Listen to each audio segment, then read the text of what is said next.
Hello friends, I am Ankit Parekh. Welcome you to this video lecture. Last લેક્ચરની આપણે વાત કરીએ તો લાસ્ટ લેક્ચરમાં આપણે લેન્સ અભિસારી કે અપસારી કઈ રીતે છે એ જોયું હતું. લેન્સ મેકર્સનું સમીકરણ અને લેન્સનું સૂત્ર જોયું હતું. બહારના માધ્યમની અસર લેન્સ પર કઈ રીતે થાય છે, એની કેન્દ્ર લંબાઈ પર, બધા વિશે ચર્ચા કરી હતી. થોડા ન્યુમેરિકલ્સ પણ જોયા હતા. આજે જે આપણે ચર્ચા કરવાની છે એ છે લેન્સ માટે મોટવણી. ટેક્સ્ટબુકમાં આ ટોપિક જે છે એ ખૂબ નાનો એવો આપ્યો છે, પણ કોમ્પિટિટિવ એક્ઝામ્સ માટે ન્યુમેરિકલ્સ માટે ખૂબ અગત્યનો છે. તો મારે જે છે એ થોડુંક ઇન ડેપ્થ તમને જે છે એ આ ટોપિક ભણાવવાનો છે આજે. માત્ર ને માત્ર એક જ ટોપિક લેન્સ માટે મોટવણી વિશે જ આપણે ચર્ચા કરવાની છે, રાઈટ? જો મેં લખ્યું છે m બરાબર hi upon ho is equals to v upon u. ભૂલ નથી કરી, -v upon u હતું અરીસા માટે. આપણે ચર્ચા કરવાની છે લેન્સ માટે, તારવ્ય. hi તો કે hi જે છે એને કહીએ છીએ આપણે પ્રતિબિંબની ઊંચાઈ. તો ઓબ્વિયસલી ho ને આપણે કહીએ છીએ વસ્તુની ઊંચાઈ.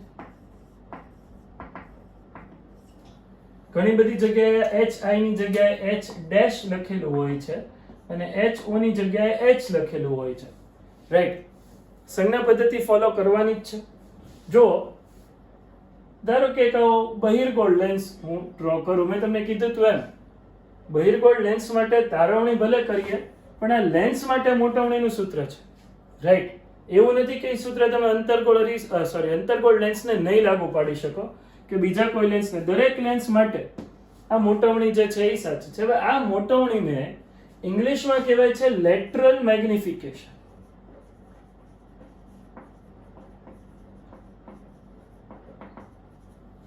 ઓર એના માટે બીજો શબ્દ યુઝ કરું, ટ્રાન્સવર્સ.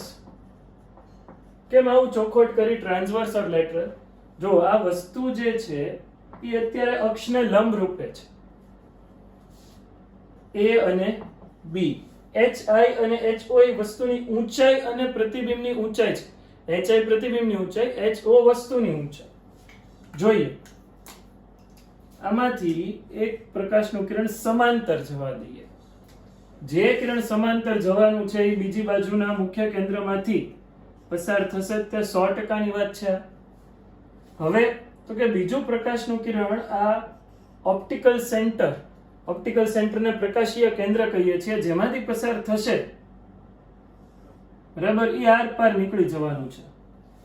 હવે આ કિરણો જે છે હું ફરીથી ડ્રો કરું, ક્યાંક મેળવવા તો પડશે ને મારે સમજાવવા. ઓકે, અહીંયા ક્યાંક ભેગા થાય છે એટલે આપણે આને f કહી દઈએ. ફરીથી તો આ જે પ્રકાશનું કિરણ આર પાર નીકળી ગયું ઈ અને આ કિરણ અહીંયા ક્યાંક છેદે છે. એક એવું પણ છે જે આ ho વસ્તુમાંથી, ઓબ્જેક્ટમાંથી, એના બેઝમાંથી નીકળે છે અને આર પાર જાય છે.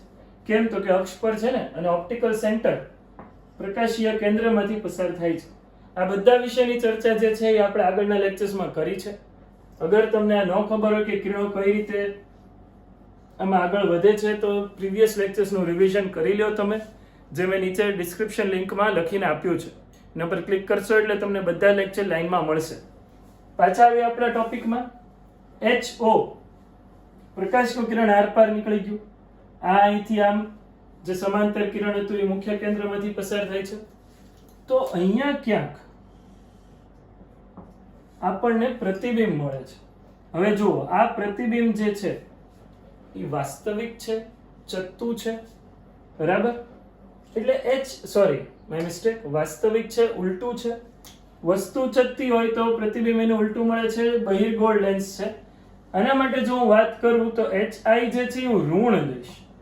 કેમ? તો કે અક્ષની નીચે છે ને, અને ho જે છે એ ધન લઈશ, કેમ કે અક્ષની ઉપર છે. અહીંયા પ્રકાશના કિરણો જે દિશામાં જતા હોય એને ધન લઈએ છીએ, એટલે જમણી બાજુ હું અહીંયા સ્પેસિફાઈ કરી દઉં છું ધન. પ્રકાશના કિરણો જે છે એ જમણી બાજુ જાય છે. ઓકે, હવે ધ્યાનથી સમજો. હું આ ખૂણાને થીટા કહી દઉં છું. આ બંને ખૂણા સરખા જ થવાના. રીઝન તો કે ભાઈ અહીંયાથી જુઓ તમે આમ અને આમ ચોકડી પડે છે. ચોકડી એટલે કયા કોણ? અભિકોણ. તો થીટા જે છે એ બંને સમાન થવાના છે. એ બી ઓબ્જેક્ટ છે, વસ્તુ છે, તો ઓપ્ટિકલ સેન્ટર એટલે કે પ્રકાશીય કેન્દ્રથી તેના અંતરને આપણે વસ્તુ અંતર કહી દઈએ, ઈઝી છે. અને આ પાતળો લેન્સ છે, રાઈટ. વી એને પ્રતિબિંબ અંતર કહી દઈએ. જોઈ લો, વસ્તુ અંતર અહીંયા હું ઋણ લખીશ કારણ કે ડાબી બાજુ છે, અને પ્રતિબિંબ અંતર જે છે એ ધન લખશું કારણ કે એ પી ની જમણી બાજુ છે. જોઈએ, થીટા અને થીટા છે આપણી પાસે. કયા ત્રિકોણ લઉં જોવો તો એક ત્રિકોણ છે PAB, ઓબ્વિયસલી આ 90 ડિગ્રી હશે, અને બીજું ત્રિકોણ આ બિંદુને A ડેશ અને B ડેશ કહી દઈએ, રાઈટ, જે HI પ્રતિબિંબની ઊંચાઈ રિપ્રેઝેન્ટ કરે છે. તો પહેલા ત્રિકોણ PAB માટે, ત્રિકોણ PAB માટે tan થીટા સાબા અપોન પાબા, સામેની બાજુ AB, tan theta AB upon AP. જોઈ લો તો ભાઈ, AB એટલે વસ્તુની ઊંચાઈ છે, HO લખેલું છે સામે, તો HO ને હું ધન લખીશ, પણ વસ્તુ અંતર P થી ડાબી બાજુ એટલે U ની બદલે મારે લખવું જોઈએ -CU. ઓકે, આ જ વસ્તુ રિપીટ કરું tan થીટા કોના માટે, તો કે ત્રિકોણ PA' B' માટે, ત્રિકોણ PA' B' માટે. જોતા જાઓ ભાઈ, પાછું tan થીટા, તો કે tan થીટા કેમ ગયું A' B' અપોન PA' અથવા AP, A' P, A' B' upon A' P, A' B' HI પણ ઋણ લખવું પડશે. રીઝન તો કે અક્ષની નીચે છે, સંજ્ઞા પદ્ધતિ ફોલો કરીએ, -HI. પણ આ જે છે પ્રતિબિંબ અંતર જમણી બાજુ છે P થી એટલે ધન લખીએ. Okay, I tan theta, I tan theta, લ્યો પતી ગયું, તારવણી થઈ ગઈ. સમીકરણ 1 અને 2 પરથી, 1 અને 2 પરથી જોતા જાઓ, બંનેને કમ્પેર કરી દઈએ આપણે. તો HI માઈનસ છે અહીંયા V is equals to HO upon -CU. બંને બાજુ માઈનસ માઈનસ કટ થઈ જશે, HO ને હું છેદમાં લઈ લઉં, HI upon HO is equals to V upon U.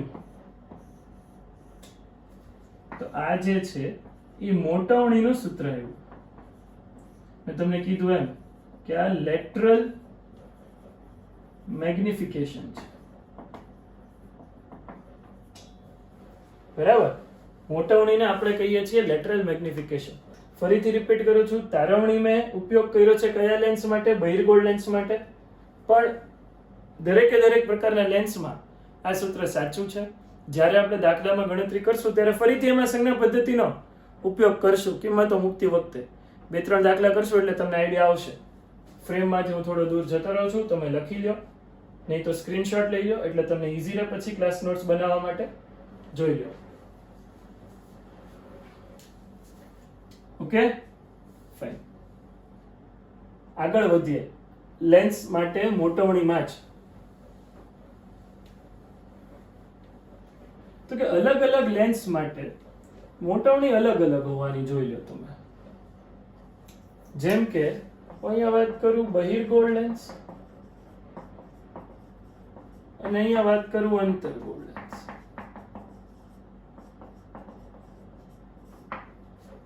જુઓ, બહિર્ગોળ લેન્સ માટે તમે વિચારો, હંમેશા કોઈ પણ કન્ડિશન માટે અહીંયા HO હશે ને તો અહીંયા જ HI હશે. પ્રતિબિંબ વાસ્તવિક અને ઉલટું મળે છે, બરાબર. એટલે જો HO ને આપણે ધન કહેતા હોય તો HI ઋણ જ આવવાનું છે. શરત એટલે કે એના ધ્રુવ અને મુખ્ય કેન્દ્ર વચ્ચે નથી, એક સ્પેશિયલ કેસ છે, આપણે પહેલા પણ ચર્ચા કરી છે, હું આજે ફરીથી કહીશ. તો અહીંયા મોટવણી હંમેશા ઋણ મળશે, સમજાય છે? મોટવણી હંમેશા ઋણ મળવાની છે. પણ અંતર્ગોળ લેન્સ માટે વિચારો તમે, સોરી, દ્વિ અંતર્ગોળ લેન્સ માટે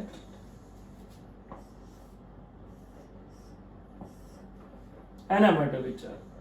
જે પ્રકાશના કિરણો છે અહીંથી સમાંતર આવતા તે ડાયવર્જ થઈ ગયા, અહીંથી જે અહીંયા આવે છે ધ્રુવમાંથી પસાર થઈ છે એ આર પાર નીકળી ગયા છે. તો હવે આ કિરણોને આપણે આમ એક્સટેન્ડ કરીએ ખોટું ખોટું તો એ અહીંયા ક્યાંક છેદતા હોય એવો આભાસ થાય. જો આ ફરીથી ડ્રો કરું, થોડું મોટો ડાયાગ્રામ ડ્રો કરીએ એટલે તમને ઈઝી રહે.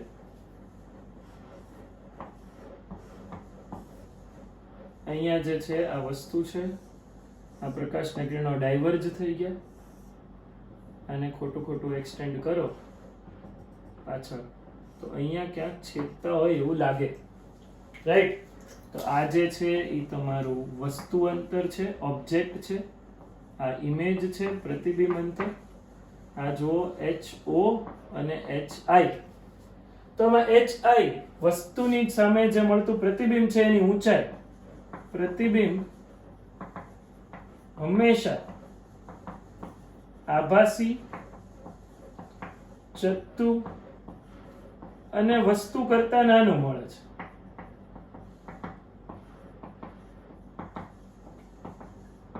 તેથી m 0 કરતા તો મોટું છે, ધન તો મળે છે કેમ કે HI ધન છે, પણ 1 કરતા નાનું છે.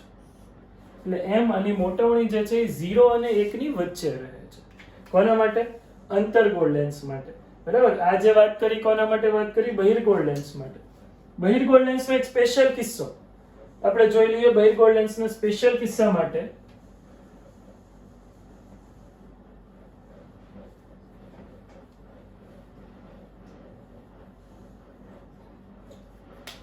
તો કે જ્યારે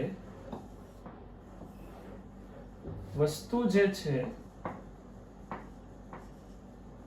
એ P અને F ની વચ્ચે હોય, બરાબર, ત્યારે સમાંતર આવતા કિરણો,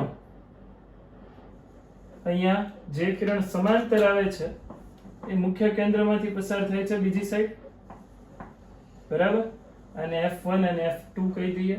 અને અહીંયા જે કિરણ છે ધ્રુવમાંથી પસાર થતું એ આર પાર નીકળી જશે. ધ્રુવ એટલે ઓપ્ટિકલ સેન્ટર જ થયો, અહીંયા પ્રકાશીય કેન્દ્ર. આને એક્સટેન્ડ કરી દઈએ, અહીંયા ક્યાંક છેદતા હોય એવું આપણને લાગશે. જોઈ લો તમે. તો આ જે છે એ HO છે, આ જે છે એ HI છે. તો આના માટે મોટવણી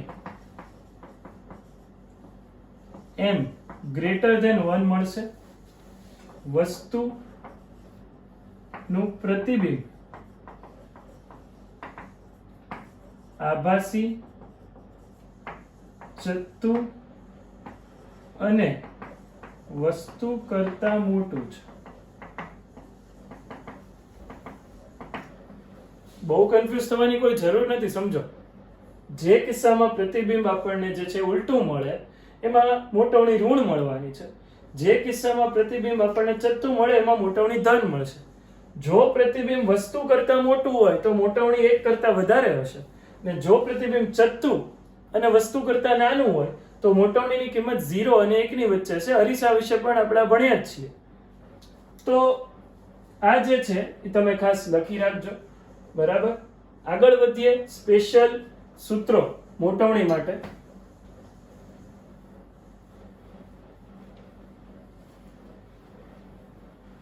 બરાબર, આપણે લખ્યું છે m બરાબર v/u. આ લેન્સની વાત કરી, રાઈટ? જો તો લેન્સનું આ સૂત્ર પણ છે, 1/f બરાબર 1/v plus 1/u, sorry minus 1/u. Plus તો અરીસા માટે હતું, જ્યાં f ને આપણે કીધું છે કેન્દ્ર લંબાઈ, v ને પ્રતિબિંબ અંતર અને u ને વસ્તુ અંતર. આ સૂત્રનો ઉપયોગ કરી અને મારે મોટવણીના સૂત્ર તારવવા છે. f અને u ના સ્વરૂપમાં, f અને v ના સ્વરૂપમાં. જુઓ, બંને બાજુ u વડે ગુણતા. સમજો, બંને બાજુ જે છે એ હું u વડે ગુણી નાખું છું, એટલે આ થઈ ગયું u/f, u/v minus u/u. Okay, u upon f એમને એમ રાખું, u upon v એમને એમ રાખું -1.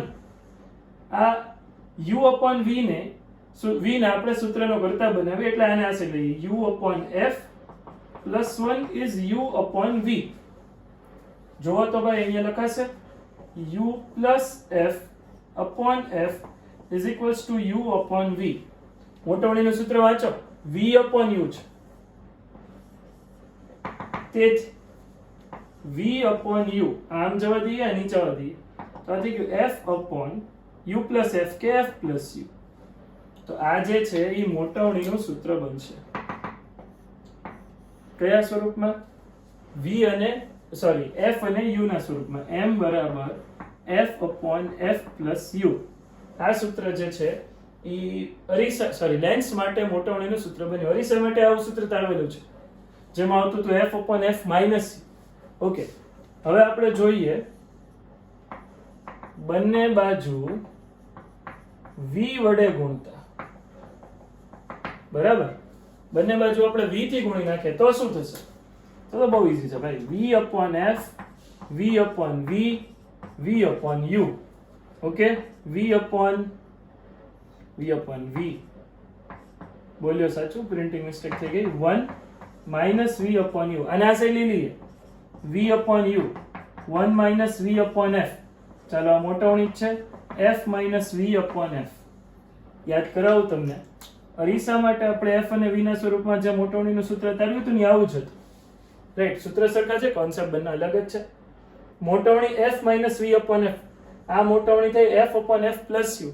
એટલે જ્યારે રકમમાં તમને f અને u આપેલા હોય અને મોટવણી શોધવાની કે તો તમારે v ગોતવા જવું ન પડે, તો ડાયરેક્ટ આ સૂત્ર વાપરી શકાશે સંજ્ઞા પદ્ધતિ સાથે. એ જ રીતે f અને v આપેલા હોય અને મોટવણી શોધવાનું કે તો સીધું આ સૂત્રનો આપણે ઉપયોગ કરી શકીએ. બરાબર, તો આ જે છે એ મોટવણીના સૂત્રો બનતા જાય. જો એક સૂત્ર hi upon ho, બીજું v upon u, ત્રીજું f upon f plus u, ચોથું f minus v upon f, જે દરેક પ્રકારના લેન્સને લાગુ પડે છે. બરાબર, મારે તમને આજે બીજી જે વસ્તુ સમજાવવી છે એ છે કોન્જ્યુગેટ પોઈન્ટ, સંલગ્ન બિંદુઓ. શું છે આ સંલગ્ન બિંદુઓ એ જોઈએ. જો આ એક લેન્સ છે અત્યારે દ્વિબહિર્ગોળ લેન્સ. અહીંયા આપણે આ બિંદુ જે છે એને f1 કહીએ અને આને f2 કહીએ, સોરી 2f1 કહીએ. એ જ રીતે અહીંયા ક્યાંક હું f2 કહી દઉં અને અહીંયા 2f2 કહી દઉં. કઈ રીતે? તો કે આ જે છે એ કેન્દ્ર લંબાઈ f1 થશે અને આ જે છે એ કેન્દ્ર લંબાઈ f2 થશે. રાઈટ, એટલું અંતર 2f1 થવાનું છે અને આટલું અંતર 2f2 થવાનું છે. જો આપણે એવું કહેતા હોય કે r1 બરાબર r2 છે તો f1 f2 આ બંને જે છે એ સમાન મળવાના છે. રાઈટ, ઈ કોના માટે? આપણે કહીએ દ્વિબહિર્ગોળ લેન્સમાં ઇક્વી કોન્વેક્સ લેન્સ, જેના r1 અને r2 બંને સાઈડની વક્રતા ત્રિજ્યાઓ સમાન હોય તો. દર વખતે જરૂરી નથી. અહીંયા આપણે કોઈક એક વસ્તુ મૂકી દઈએ, ધારો કે AB. ધ્યાનથી સમજજો, અહીંયાથી એક પ્રકાશનું કિરણ આવે છે સમાંતર. સમાંતર આવતું કિરણ ઓબ્વિયસલી f2 માંથી પસાર થશે અને એક કિરણ જે છે એ હું f1 માંથી પસાર કરું છું, એટલે કે આ સાઈડના મુખ્ય કેન્દ્રમાંથી. તો આ જે કિરણ છે જે f1 માંથી પસાર થાય છે એ સમાંતર થઈ જશે. જોઈ લો, સમાંતર આવતું કિરણ સામેના મુખ્ય કેન્દ્રમાંથી પસાર થશે અને મુખ્ય કેન્દ્રમાંથી પસાર થતું કિરણ સમાંતર થઈ જશે. આ બંને કિરણો જ્યાં છેદે છે એ જગ્યા છે 2f2. બરાબર, આ જે જગ્યા છે એ છે 2f2. અત્યારે હું એક્ઝેક્ટ માપ લઈને નથી ડ્રો કરતો એટલે થોડું સાઈડ બાય સાઈડ આગળ પાછું આવશે, પણ તમે સમજી લેજો. તો 2f1 અને 2f2 ધ્યાનથી સમજો. તમે અહીંયા જે વસ્તુ છે એની સામે પ્રતિબિંબ તમને અહીંયા મળે છે. જો હું આ કેસમાં એવું કહી દઉં કે f1 બરાબર f2 બરાબર f હોય તો જો આ કિસ્સામાં આપણે આવું ચોખવટ કરીએ કે F1 બરાબર F2 બરાબર F હોય તો આ શું થઈ ગયું? આ F અને F અને 2F અને 2F. અહીંયાથી ધ્રુવથી અથવા ઓપ્ટિકલ સેન્ટરથી આ અંતર છે ને વસ્તુ અંતર u કીધું છે અને અહીંયાથી જે છે આ પ્રતિબિંબ અંતર v કીધું છે. તો અહીંયા કહી શકાય m બરાબર 1 થશે. કઈ રીતે સમજો ખાસ? m બરાબર આપણે લખીએ v/u. બરાબર? m બરાબર શું લખીએ છે? v/u. બાય મિસ્ટેક m બરાબર -1 થશે. v પ્રતિબિંબ અંતર 2f છે અને વસ્તુ અંતર -2f છે, કેમ કે ડાબી બાજુ છે. તો અહીંયા 2f જેટલા અંતરે વસ્તુ રાખતા બીજી બાજુ 2f જેટલા અંતરે જ પ્રતિબિંબ રચાય છે. આ પ્રતિબિંબ HO અને HI બંનેની ઊંચાઈ સમાન છે. બરાબર? પણ અહીંયા પ્રતિબિંબ વાસ્તવિક અને ઉલટું છે. એટલે આપણે કહી શકીએ કે આ જે છે એ ઋણ મળે છે, એમ તમને મોટવણી અહીંયા ઋણ મળે છે. તો આ જે વસ્તુ સમજવાની હતી, જો હું આ બિંદુઓને ધ્યાનથી સમજજો ભાઈ, A અને B કહેતો હોય તો આ બિંદુ જે છે અહીંયા એને A' અને B' કહી દઉં તો A' અને B' એ બિંદુ A અને B ના સંલગ્નિત બિંદુઓ છે, કોન્જ્યુગેટ પોઈન્ટ્સ. યાદ રાખજો, આ નવી વસ્તુ છે તમારી માટે. આ જગ્યા નથી અહીંયા એટલે હું અહીંયા નીચે લખું છું કોન્જ્યુગેટ પોઈન્ટ્સ. બરાબર? ગુજરાતીમાં એને કહેવાય છે સંલગ્નિત બિંદુઓ.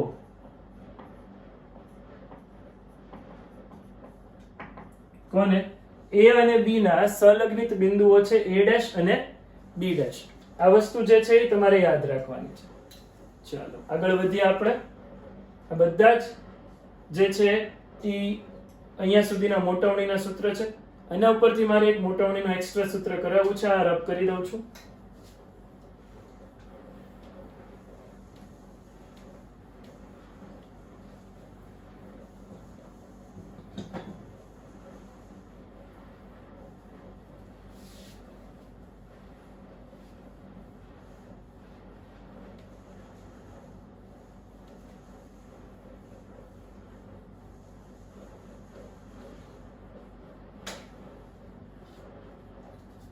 જો ફરીથી બહિર્ગોળ લેન્સ દોરું છું.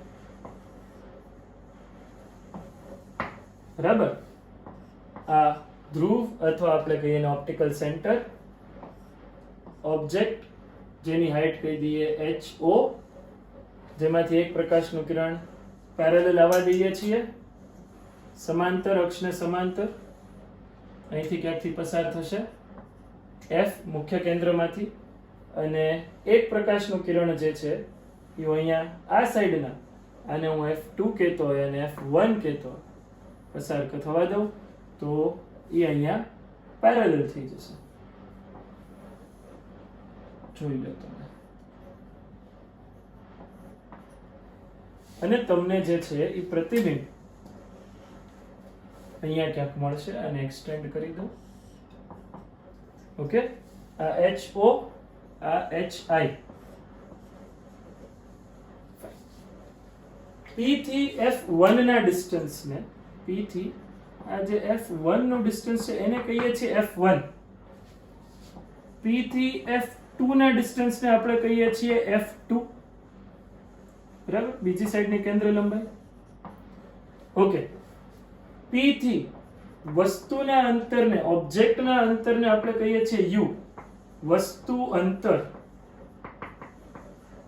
અને P થી HI ના અંતરને આપણે કહીએ છીએ, એટલે કે I ના અંતરને કહીએ છીએ પ્રતિબિંબ અંતર.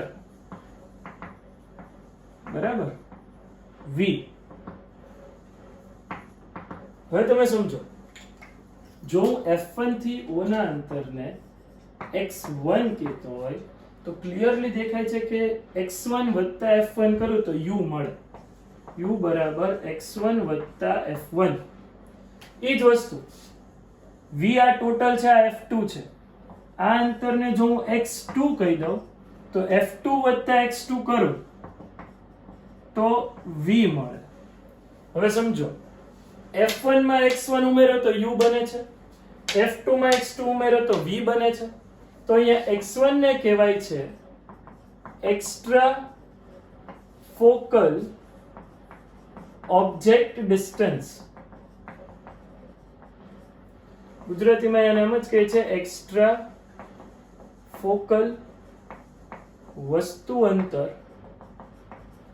અને એ જ રીતે x2 જે છે તો x2 ને આપણે કહી દઈએ,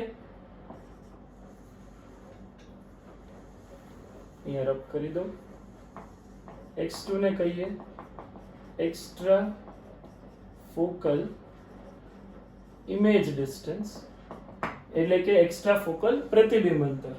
x1 અને x2, x1 extra focal object distance, x2 extra focal image distance. હવે આવું કરવાની જરૂર કેમ પડી સમજો.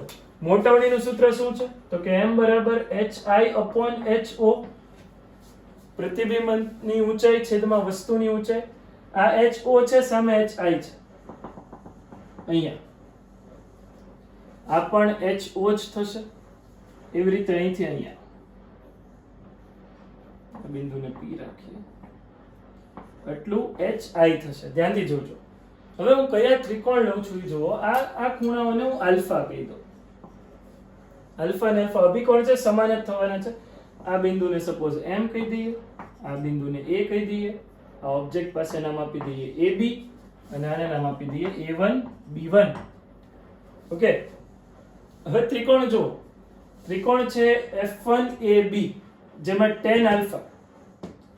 આ ત્રિકોણમાં f1ab માં tan આલ્ફા થશે. ત્રિકોણ f1ab માટે tan આલ્ફા સાબા છેદમાં પાબા ho/x1. ઓકે, અને એ જ રીતે અહીંયા f1pn માં, ત્રિકોણ f1pn માટે tan આલ્ફા થશે. આ છે hi અને આ છે f1. જોઈ લો આ ત્રિકોણ hi f1, સાબા છે hi અને પાબા છે f1. બંને tan આલ્ફા ને કમ્પેર કરી દઈએ. hi/f1 is ho/x1. hi/f1 is ho/x1. તેથી hi/ho બરાબર f1/x1. ચાલો, હવે તમને ખ્યાલ આવશે કે hi/ho ને તો પછી મોટવણી કીધી છે, એટલે આ રીતે મોટવણીનું સૂત્ર થયું. બરાબર. હવે આગળ જોઈએ. આ જ વસ્તુ રિપીટ કરીએ. ધારો કે આ ખૂણાને બીટા કહીએ, f2 x2 ના સ્વરૂપમાં તારવીએ. કયું ત્રિકોણ લઉં છું તો કે f2pm. ત્રિકોણ f2pm એમાં tan બીટા સાબા છેદમાં પાબા. જોઈ લો આટલું અંતર f2 છે, p થી f2 નું અંતર f2 અહીંયા સુધીનું અંતર છે. તો ho/f2 tan beta first, tan beta સાબા. ફરીથી જોતા જજો ભાઈ. ho pf2 એને કહીએ છીએ f2 ho/f2. અને આ જ વસ્તુ રિપીટ કરું અહીંયા ટ્રાયેંગલમાં f2a1b1. ટ્રાયેંગલ f2a1b1 માટે tan બીટા ખસી જાવ hi, આ hi અને x2 સામેની બાજુ પાસેની બાજુ. ચાલો પાછા આ બંનેને કમ્પેર કરીએ. બંને tan બીટા જ છે ને. તો hi/x2 બરાબર ho/f2. તો હવે hi/ho બને છે x2/f2. લ્યો પાછું મોટવણીનું સૂત્ર આવ્યું.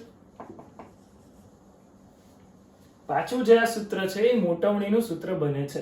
તો મેં તમને કીધું એમ કે મોટવણીના કેટલા સૂત્રો તમે તારવે? hi/ho, v/u, right. પછી f અને u ના સ્વરૂપમાં, f અને v ના સ્વરૂપમાં, આ અને આ.